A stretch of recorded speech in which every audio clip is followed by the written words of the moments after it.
তো বন্ধুরা, স্ক্রিনে যে পিক গুলো দেখতে পাচ্ছেন, যে দেখুন মাঝখানের পিকটা দেখেন। এদের সাথে, এই প্রাণীটার সাথে এদের চেহারা মিলতেছে না নি।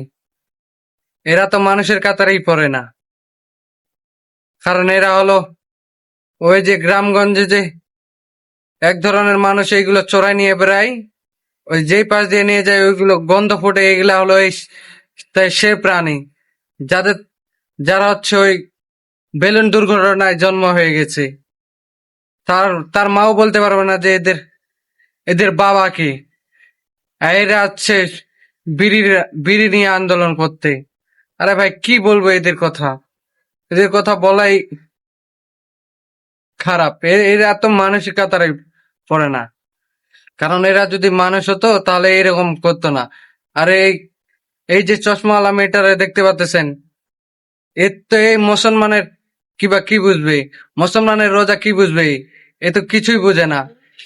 এ তো নাস্তিক। এ তো মুসলমান ঘরের সন্তানই না। যদি মুসলমানের ঘরের সন্তান হতো তাহলে এইরকম কখনোই করতো না।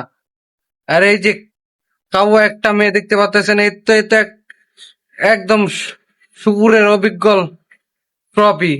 এরে তো মানুষই মনে করবো না আমি, কারণ এই মানুষের কাতারই পড়ে না। কারণ মানুষ যদি হতো তাহলে এইসব কাজ কখনোই করতো না। আর এরা এরা যে এই শুকুর গুলো দেখতে শুকুরটা দেখতে পাচ্ছে মাঝখানে, সে হলো এইটা, তারা হলো এটা। দেখেন তাদের সাথে এর চেহারাটা মিলে না নি, কারণ এই গ্রামগঞ্জে এগুলো প্রচুর আসে।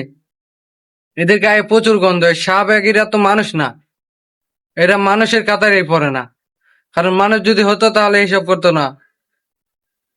আমি তাদেরকে স্যালুট জানাই যারা এই সিগারেটের বিরুদ্ধে প্রতিবাদ করেছে। আমি সেই বন্ধুদের স্যালুট জানাই, এবং ভিডিওটা আর বেশি বড় করব না। ধন্যবাদ সবাইকে।